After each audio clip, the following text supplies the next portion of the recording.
નમસ્કાર વિદ્યાર્થી મિત્રો, કેમ છો? મજામાં? આજે આપણે કાલના એક પોઈન્ટનું પુનરાવર્તન કરી અને આગળ વધીશું. કાલે આપણે મહત્વના મુદ્દા કે રાસાયણિક પ્રક્રિયાના પ્રકારો, એમાં આપણે પહેલું જોયું હતું સંયોગીકરણ પ્રક્રિયા. ઝડપથી પુનરાવર્તન કરી દઈએ. નજર સમક્ષ રાખશો કે સંયોગીકરણ પ્રક્રિયા એટલે બે અથવા બેથી વધારે પ્રક્રિયકો ભેગા થઈ અને એક જ નિપજ બને તો તેવી પ્રક્રિયાને સંયોગીકરણ પ્રક્રિયા તરીકે ઓળખવામાં આવે છે. એના આપણે ત્રણ ઉદાહરણ જોયા હતા. પહેલું ઉદાહરણ છે કાર્બન ડાયોક્સાઇડ નું બનવું, પાણીનું બનવું H2O નું બનવું અને કેલ્શિયમ હાઇડ્રોક્સાઇડ કે જે બે પ્રક્રિયાના અંતે આપણને પ્રાપ્ત થાય છે. આગળ પણ જોયું હતું કે દીવાલ ઢળવા માટે શેનો ઉપયોગ કરવામાં આવે છે? કેલ્શિયમ ઓક્સાઇડ નો ઉપયોગ કરવામાં આવે છે. તો આ ત્રણ ઉદાહરણ પણ હતા અને સંયોગીકરણ પ્રક્રિયાના. આજે બીજી પ્રક્રિયાનો અભ્યાસ કરવા જઈ રહ્યા છે. એનું નામ છે વિઘટન પ્રક્રિયા. શબ્દ પરથી જ ખબર પડી જાય, વિઘટન કરવું યાની કે છૂટું પડવું. તો જે રાસાયણિક પ્રક્રિયામાં એક જ પ્રક્રિયકમાંથી એક કરતા વધુ નિપજ પ્રાપ્ત થાય તો તેવી પ્રક્રિયાને આપણે વિઘટન પ્રક્રિયા તરીકે ઓળખવામાં આવે છે. જે રાસાયણિક પ્રક્રિયામાં એક જ પ્રકારના પ્રક્રિયકને ગરમ કરતા એકથી વધુ નિપજ બનતી હોય તો તેવી પ્રક્રિયાને વિઘટન પ્રક્રિયા કહેવામાં આવે છે. અહીંયા ગરમ કરવામાં આવે છે, તેથી તે પ્રક્રિયાને ઉષ્મીય વિઘટન પ્રક્રિયા તરીકે પણ ઓળખવામાં આવે છે. ઉષ્મા યાની કે ગરમી આપો તો જ વિઘટન થાય, તો તેવી પ્રક્રિયાને ઉષ્મીય વિઘટન પ્રક્રિયા તરીકે પણ ઓળખવામાં આવે છે. તો આ વિઘટન પ્રક્રિયાની શું થઈ ગઈ આપણી વ્યાખ્યા? એનું આપણે સાદું સમીકરણ જોઈએ કે પ્રક્રિયક એક જ એમાંથી બી અને સી પ્રકારની કદાચ નિપજ બને, બે પણ બને, ત્રણ પણ બને, બી સી ડી. આમ એક જ પ્રકારના પ્રક્રિયકમાં ઉષ્મા વડે યાની કે ગરમી વડે ગરમ કરતા આપણને એક કરતા વધુ નિપજ મળે. અહીંયા આપણને ત્રણ મળી, બે પણ મળી શકે છે. તો આ જે સમીકરણનું શું થઈ ગયું? આપણે વ્યાખ્યાનું સૂત્ર થઈ ગયું. એના પરથી આપણે વ્યાખ્યા ક્રિએટ કરી શકીએ છીએ. તો સૌથી પહેલા જ ઉદાહરણ લઈએ આપણે કે સૌથી મહત્વનું ઉદાહરણ છે કે કેલ્શિયમ કાર્બોનેટ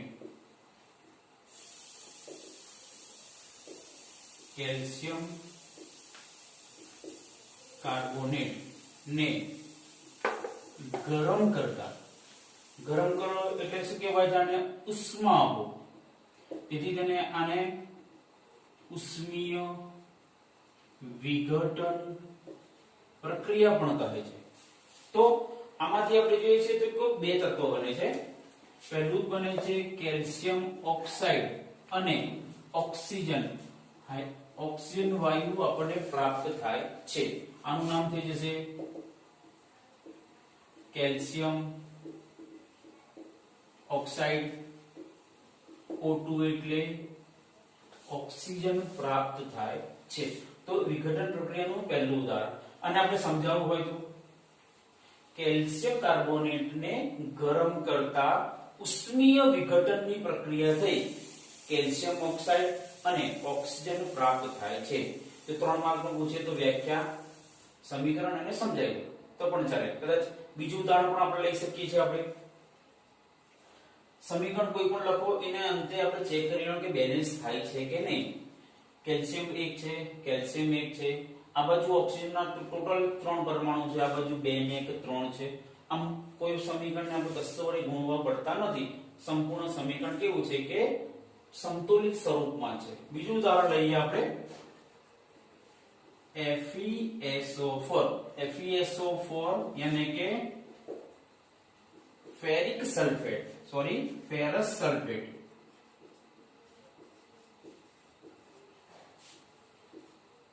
ઉષ્મા વડે ગરમ કરતા તો કેવી થઈ જાય છે? એ પ્રક્રિયાને ઉષ્મીય વિઘટન પ્રક્રિયા તરીકે ઓળખવામાં આવે છે. તો આ જે પ્રક્રિયા છે એમાંથી 3 નિપજ પ્રાપ્ત થાય છે. પહેલી થાય છે Fe2O3 સલ્ફર ડાયોક્સાઇડ SO2 અને સલ્ફર ટ્રાયોક્સાઇડ. આવા બે પ્રકારના વાયુ છે કે એ કેવા છે? તીવ્ર વાસ વાળા છે. કેવી છે વાસ એની? તીવ્ર વાસ વાળા છે. આનું નામ થશે આ ફેરસ સલ્ફેટ, તો આનું નામ થશે કે ફેરિક ઓક્સાઇડ.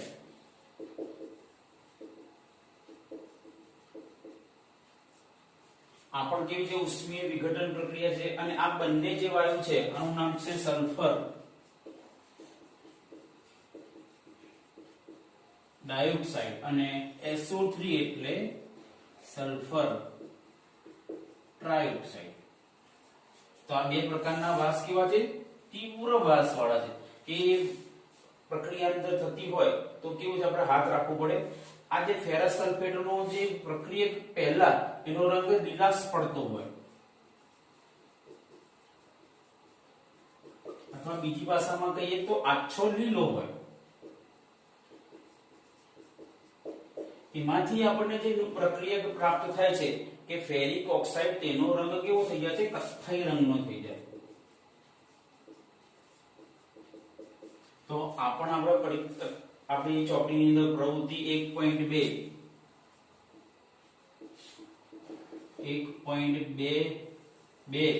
પ્રકારની રાસાયણિક પ્રક્રિયા આપી છે. આ પણ તમને એક માર્કમાં પણ પૂછી શકે છે. આમ ફેરસ સલ્ફેટનું ઉષ્મીય વિઘટન કરતા આપણને 3 નિપજ પ્રાપ્ત થાય છે: ફેરિક ઓક્સાઇડ, સલ્ફર ડાયોક્સાઇડ અને સલ્ફર ટ્રાયોક્સાઇડ. આ પણ એક પ્રકારની વિઘટન પ્રક્રિયા છે, પણ કેવી છે? ઉષ્માની જરૂર પડે છે, તે ઉષ્મીય વિઘટન પ્રક્રિયા તરીકે ઓળખવામાં છે. આ રાસાયણિક પ્રક્રિયા થઈ ગઈ તો હવે અંતે શું કરવું પડે? બેલેન્સ કરવું પડે. અહીંયા Fe2 છે, અહીંયા Fe1 છે, તો Fe ને અહીંયા કેટલા કરવા પડે? 2 કરવા પડે. તો Fe ના કેટલા થઈ ગયા? 2 થઈ ગયા. સલ્ફર અહીંયા 2 છે, ત્યાં પણ 2 છે. હવે ફક્ત ને ફક્ત ઓક્સિજનનો તાળો બને. આ બાજુ 4 દુ 8 ઓક્સિજન છે, તો આ બાજુ છે 3 4 5 6 7 8. આમ ફક્ત ફેરસ સલ્ફેટની આગળ 2 મૂકવાથી આખા સમીકરણનું બેલેન્સ થઈ જતું જોવા મળે છે. આ સમીકરણને આપણે સમજાવવું હોય તો આ ઉદાહરણ નથી ખબર, આ ઉદાહરણ લખીએ છીએ તો ફેરસ સલ્ફેટની કે જેનો રંગ લીલાશ પડતો આછો લીલો છે, જેની ઉષ્મીય વિઘટન પ્રક્રિયા કરતા આપણને ફેરિક ઓક્સાઇડ કે પ્રક્રિયાના અંતે કથ્થઈ રંગનો જોવા મળે છે, સલ્ફર ડાયોક્સાઇડ અને સલ્ફર ટ્રાયોક્સાઇડ વાયુ પ્રાપ્ત થાય છે. આ પણ પ્રવૃત્તિ પણ છે અને વિઘટન પ્રક્રિયાનું ઉદાહરણ તરીકે પણ લઈ શકીએ છીએ. આમ એક પ્રક્રિયકમાંથી આપણને કેટલા પ્રક્રિયક નિપજ? 3 નિપજ પ્રાપ્ત થાય છે. ત્રીજું ઉદાહરણ છે લેડ નાઇટ્રેટ PbNO3 ટ્વાઇસ. આની અંદર પણ કે ઉષ્મા વડે ઉષ્મીય વિઘટન કરવામાં આવે ત્યારે PbO, lead oxide, NO2 nitrogen oxide અને ઓક્સિજન વાયુ પ્રાપ્ત થાય છે. અવસ્થા પણ ખાસ મેન્ટેન કરો કે તેનાથી શું થાય કે તમારી પકડ વધી જાય. આ નામ છે લેડ નાઇટ્રેટ. તો આ જે લેડ નાઇટ્રેટ છે, જ્યારે પ્રક્રિયા કરવામાં આવે છે ત્યારે કેવો હોય છે કે સફેદ રંગનો હોય છે. ઉષ્મીય વિઘટન કરો તો આપણને લેડ ઓક્સાઇડ, NO3 એટલે નાઇટ્રોજન ડાયોક્સાઇડ,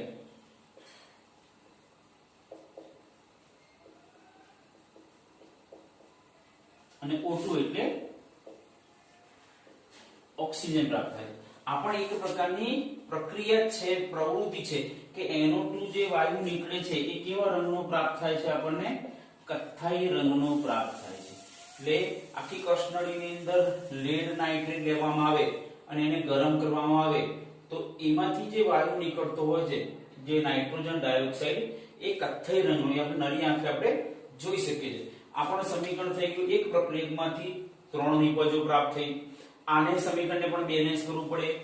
અહીંયા Pb1 છે, Pb1 છે, નાઇટ્રોજન 2 છે, અહીંયા નાઇટ્રોજન 1 છે, ઓક્સિજન અહીંયા 3 દુ 6 છે, અહીંયા 2 ને 1 3 4 5 છે. તો આવા કિસ્સાની અંદર કોઈ પણ પ્રકારનું સીધું સમીકરણ બેલેન્સ થતું નથી. તો સૌથી પહેલા Pb આગળ 2 મૂકીને શરૂઆત કરવાની.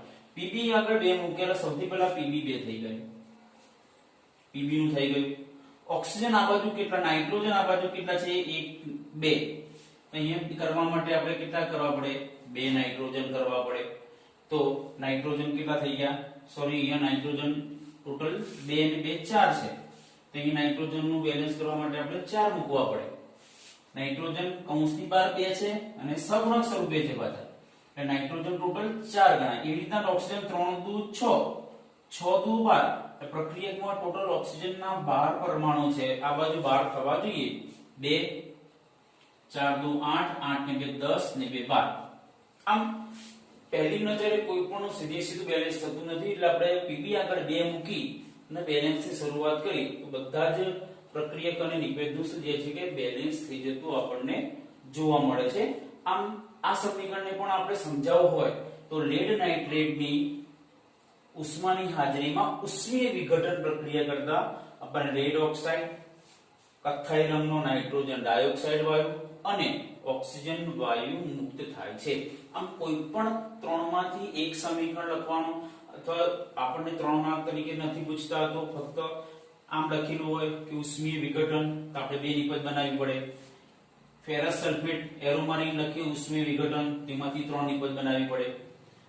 લેડ નાઇટ્રેટ ઉષ્મીય વિઘટન કરી એરો કરીને નિપજ ન આપે, નિપજ બનાવવી પડે, નામ લખવા પડે અને બેલેન્સ કરવું પડે. આટલી પ્રક્રિયા કરવી પડે. એમ 3 માર્કનો પ્રશ્ન પૂછી શકાય છે અને એક માર્કનું એક સમીકરણ પૂછી શકાય છે. તો 3 એના ઉદાહરણ છે. આના સિવાયના બીજા બી ઘણા ઉદાહરણ છે, આપણે જોઈએ.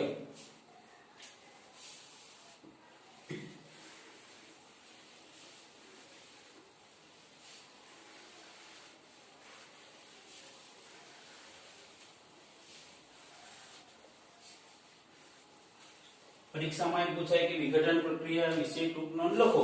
તો વ્યાખ્યા લખી કોઈ પણ તમને ફાવે, તમને સહેલું પડે એ ઉદાહરણ તમે લખી શકો. પણ સ્પેસિફિક ઉલ્લેખ કર્યો હોય કે ભાઈ કેલ્શિયમ કાર્બોનેટના ઉદાહરણથી સમજાવો, ફેરસ સલ્ફેટના ઉદાહરણથી સમજાવો કે લેડ નાઇટ્રેટના ઉદાહરણ, ત્યારે પર્ટિક્યુલર તમારે એ જ સમીકરણ લખવું પડે. ચોથા નંબરનું આપણે ઉદાહરણ જોઈએ આપણે કે H2O છે, જે પાણી છે, કે પાણીનું આપણે વિઘટન કરવામાં આવે તો પાણીનું વિઘટન એમ થાય નહીં. તો એ કેવું કરવામાં આવે છે? એનું વિદ્યુત વિભાજન કરવામાં આવે છે. બરોબર છે. એ આખો કોષની અંદર વિદ્યુત વિભાજન કરવાથી આપણને H2 અને O2 બંને ગેસ સ્વરૂપે પ્રાપ્ત થાય છે. પાણી, હાઇડ્રોજન, ઓક્સિજન. તો એક પ્રક્રિયકમાંથી અહીંયા 2 નિપજ બને છે અને બંનેના અંતે આપણે સમીકરણ બેલેન્સ કરવું પડે. હાઇડ્રોજન 2, હાઇડ્રોજન 2, ઓક્સિજન ત્યાં 2 છે, અહીંયા 1 છે. તો સૌથી પહેલા આગળ શું કરવા પડે? 2 મૂકવા પડે. H2 અહીંયા આગળ 2 મૂકવાથી અહીંયા હાઇડ્રોજન 4 થઈ જાય છે, અહીંયા 2 છે તો આને પણ કેટલા 4 કરવા પડે. હાઇડ્રોજન 2 દુ 4 થઈ ગયા, હાઇડ્રોજન 2 દુ 4 થઈ ગયા, ઓક્સિજન 2 છે, ઓક્સિજન 2 છે. આમ સંપૂર્ણ સમીકરણનું બેલેન્સ થઈ જાય છે. આ એક પ્રકારની વિદ્યુત વિભાજન પ્રક્રિયા છે. તો આપણીની અંદર પ્રવૃત્તિ પણ આપી છે આપણને કે 1.7 નંબરની આપી છે. આકૃતિનો વ્યવસ્થિત અભ્યાસ કરીશું કે પાણીનું વિદ્યુત વિભાજન કરવું. તો સૌથી પહેલા પ્રવૃત્તિ છે 1.7 પ્રકારની. પર્ટિક્યુલર 3 માર્કમાં પર પ્રશ્ન પૂછાય છે કે પાણીનું વિદ્યુત વિભાજન આકૃતિ દોરી સમજાવો. આ પ્રવૃત્તિ છે, પ્રવૃત્તિમાંથી પણ આપણે 3 માર્કનો પ્રશ્ન પૂછી શકાય. તો સૌથી પહેલા આપણે આ રીતની આકૃતિ દોરીશું. પહેલા આકૃતિને આપણે વ્યવસ્થિત સમજી લઈએ કે એક આખું કાચનું પાત્ર છે, જે કાળા રંગની બોલપેનથી લખ્યું છે. એ કાચનું પાત્ર છે. કાચના પાત્રની અંદર જે બ્લુ રંગની બોર્ડર આપી છે એ છે કષ્ટ નળી, કાચની કષ્ટ નળી છે. એ કષ્ટ નળીને ઊંધી મૂકવામાં આવી છે. એટલે કષ્ટ નળી એટલે નાના ગ્લાસ, પાતળા ગ્લાસ હોય એ ટાઈપ એને ઊંધા મૂકી અને અહીંયા રબરના બુચથી બંધ કરી દીધું છે. અહીંયા ગ્રીન કલરની જે 2 પટ્ટીઓ આપી છે એ ગ્રેફાઇટની પણ હોઈ શકે સળિયા, પ્લેટિનમના પણ હોઈ શકે અને કાર્બનના પણ સળિયા હોઈ શકે. આમ કોઈ પણ 3 ધાતુના સળિયા અહીંયા વચ્ચે લેવામાં આવે છે અને આ પાત્રની અંદર શું ભરવામાં આવે છે? પાણી ભરવામાં આવે છે. અને અહીંયા છે આ એનોડ ધ્રુવ છે અને અહીંયા જે છે આ આખો કેથોડ ધ્રુવ છે. તો એનોડ O એટલે ઓક્સિજન મુક્ત થાય, તો કેથોડ ઉપરથી હાઇડ્રોજન મુક્ત થાય છે. અને વિદ્યુત વિભાજન પ્રક્રિયા છે એટલે એને આપણે કરંટ આપવો પડે. તો એની અંદર 6 વોલ્ટની બેટરી જોડેલી છે. અહીંયા સ્વિચ છે, સ્વિચ ચાલુ કરો એટલે આખા પાત્રની અંદર પ્રક્રિયા થાય અને એનોડ ઉપર ઓક્સિજન અને કેથોડ ઉપર હાઇડ્રોજન વાયુ ઉત્પન્ન થાય છે, પણ અહીંથી ઉત્પન્ન થતો જે ઓક્સિજન વાયુ સળગતો નથી, પણ હાઇડ્રોજન વાયુ આગળ આપણે સળગતી મીણબત્તી રાખી તો એ ધડાકા સાથે સળગે છે. આમ એમ કહી શકાય છે કે વિદ્યુત વિભાજનથી હાઇડ્રોજન વાયુ ઉત્પન્ન થાય છે. તો આખી આ પ્રક્રિયા છે. પ્રક્રિયામાંથી આપણે 3 માર્કનો પ્રશ્ન પણ પૂછી શકાય છે. ફરી જોઈએ કે પાણીનું વિદ્યુત વિભાજન કરી આ રીતના આકૃતિ દોરી બધા નામકરણ કરવા પડે. નામકરણના અંતે આપણે આને સમજાવવું પડે. ત્યાંથી સાંભળજો. એક કાચના મોટા પાત્રમાં 2 કસનળી લઈ તેને ઊંધી મૂકી રબરના બૂચ વડે બંધ કરી એ 2 કસનળીની અંદર ગ્રેફાઇટ, પ્લેટિનમ કે કાર્બનના 2 સળિયા મૂકવામાં આવે છે અને પાત્રમાં પાણી ભરવામાં આવે છે અને આકૃતિમાં દર્શાવ્યા મુજબ તેને 6 વોલ્ટની બેટરી સાથે પરિપથમાં જોડવામાં આવે છે. પહેલા આપણે આકૃતિ જે છે નું એક્સપ્લેનેશન કર્યું. જેવો આપણે સ્વિચ દ્વારા વિદ્યુત પરિપથ ચાલુ કરવામાં આવે છે ત્યારે પાત્રની અંદર રાસાયણિક પ્રક્રિયા થઈ એનોડ ધ્રુવ પર ઓક્સિજન વાયુ અને કેથોડ ધ્રુવ પર હાઇડ્રોજન વાયુ ઉત્પન્ન થાય છે. ઓક્સિજન વાયુ તે સળગતો નથી, પણ હાઇડ્રોજન વાયુ સળગતી મીણબત્તી રાખો તો ધડાકા સાથે સળગે છે. અને અંતે આપણું આ સમીકરણ આપણે ફરી જોઈ લઈએ કે H2 વિદ્યુત વિભાજન H2 O2 પ્રવાહી સ્વરૂપે, ગેસ સ્વરૂપે અને ગેસ સ્વરૂપે. અને પછી એને બેલેન્સ કરવું પડે. અહીંયા 2 મૂકો એટલે હાઇડ્રોજન 2 થઈ ગયા અને ઓક્સિજન 2 થઈ ગયા. આમ 3 માર્કની અંદર આકૃતિ લખવી દોરવી પડે, એનું લખાણ લખવું પડે અને અંતે સમીકરણ લખવું પડે. આમ 3 ને 1 માર્ક થઈ અને આપણને 3 માર્ક પ્રાપ્ત થાય છે. તો ચોથું ઉદાહરણ છે આપણું પાણીનું વિદ્યુત વિભાજન. જો આ સમીકરણ તો વિદ્યુત વિઘટન પ્રક્રિયા પૂછાઈ હોય અને આ સમીકરણ લખવું તો સૌથી સહેલું પડે. કોઈ પણ સમીકરણ આપણે લખી શકાય છે. અને આજે આપણે છેલ્લું ઉદાહરણ જોઈશું. આપણે 5મા નંબરનું આપણે જોઈશું. એ પણ એક પ્રકારની પ્રક્રિયા છે. પ્રક્રિયા પ્રવૃત્તિ ચોપડીની અંદર 1.8 નંબરની છે. એની અંદર આપી છે કે AgCl અથવા AgBr. AgCl એટલે સિલ્વર ક્લોરાઇડ અથવા સિલ્વર બ્રોમાઇડ નું સૂર્ય પ્રકાશની હાજરીમાં વિઘટન કરવું. તો આપણે એક ઉદાહરણ છે. આપણું ઉદાહરણ તમને યાદ આવે તો એ પણ લખી શકો છો. તો કેવી રીતના પ્રાપ્ત થાય છે? તો આખી આ જે સમીકરણ છે એને આપણે જોઈ લઈએ. આપણે પ્રવૃત્તિ સ્વરૂપે છે. તો એક વોચ ગ્લાસ લેવાનો, બરોબર છે, અને બાષ્પ વાટકી. શબ્દ પર જો આની અંદર વાટકી એવી છે કે પદાર્થ મૂકો એટલે બાષ્પીભવન થાય. તો બાષ્પ વાટકી નું બીજું નામ છે ચાઇના ડીશ. ચાઇના ડીશ તરીકે ઓળખવામાં આવે છે. આની અંદર આ રીતના આપણને અહીંયા AgCl અથવા AgBr લેવામાં આવે છે. જ્યારે લેવામાં આવે છે ત્યારે તેનો રંગ કેવો હોય છે? સિલ્વર ક્લોરાઇડ અથવા સિલ્વર બ્રોમાઇડ નો રંગ સફેદ હોય છે. અહીંયા સૂર્યપ્રકાશની મદદથી પ્રકાશ પડવા દેવામાં આવે ત્યારે આ 2 વચ્ચે વિઘટન પ્રક્રિયા થઈ અને આ જે સિલ્વર ક્લોરાઇડ અથવા સિલ્વર બ્રોમાઇડ નો સફેદ રંગ હતો એ પ્રક્રિયાના અંતે કેવો બની જાય છે? ભૂખરો અથવા ભૂરો થઈ જાય છે. તો શું થઈ ગયું કે વિઘટન પ્રક્રિયા થઈ. તો આપણે જોઈશું સમીકરણ સ્વરૂપે કે વિઘટન પ્રક્રિયા કેવી રીતના. તેની અંદર પહેલું સમીકરણ છે કે AgCl નું સૂર્યપ્રકાશની હાજરીમાં વિઘટન પ્રક્રિયા કરતા Ag અને Cl2 ક્લોરીન વાયુ પ્રાપ્ત થાય છે. એક પ્રક્રિયામાંથી 2 નિપજ બની ગઈ. એ રાસાયણિક સમીકરણ થઈ ગયું. એને આપણે બેલેન્સ કરવું. Ag1 Cl2 2. અહીંયા Cl2 1 છે તો સહગુણક સ્વરૂપે 2 મૂકવા પડે. તો Cl2 2 થઈ ગયા, Cl2 2 થઈ ગયા. તો અહીંયા Ag કેટલા છે 1 છે, અહીંયા પણ Ag કેટલા કરવા પડે 2 કરવા પડે. તો આ સમીકરણને પણ આપણે એક્સપ્લેનેશન કરવું હોય તો કે સિલ્વર ક્લોરાઇડ ની સૂર્યપ્રકાશની હાજરીમાં વિઘટન પ્રક્રિયા થઈ આપણને સિલ્વર ધાતુ અને ક્લોરીન વાયુ મુક્ત થાય છે. બીજું ઉદાહરણ લઈએ આપણે AgBr. સૂર્યપ્રકાશની હાજરીમાં સિલ્વર ધાતુ અને Br2 બ્રોમિન વાયુ મુક્ત થાય છે. આ સમીકરણ પણ એક પ્રક્રિયકમાંથી બે નિપજ પ્રાપ્ત થઈ અને એને આપણે બેલેન્સ કરવું પડે. Ag1 Br2 ત્યાં 2 છે, અહીંયા આપણે સહગુણક સ્વરૂપે 2 મૂકવા પડે. તો શું થઈ ગયું 2 બ્રોમિન 2 બ્રોમિન, તો સિલ્વર કેટલા થઈ ગયા 2 થઈ ગયા. આ સમીકરણને આપણે સમજાવવું હોય તો સિલ્વર બ્રોમાઇડની સૂર્યપ્રકાશની હાજરીમાં વિઘટન પ્રક્રિયા થતા સિલ્વર અને બ્રોમિન વાયુ મુક્ત થાય છે. આમ આ વિઘટન પ્રક્રિયાના આજે આપણે 5 ઉદાહરણો જોયા. એમાં 3 તો પ્રવૃત્તિ સ્વરૂપે હતા, એ પણ ધ્યાન રાખીશું. 3 માર્કનો પ્રશ્ન પૂછાય તો 3 માંથી આપણા 5 માંથી કોઈ પણ એક ઉદાહરણ લખીને સમજાવવાથી આપણને 3 ગુણ મળી શકે છે.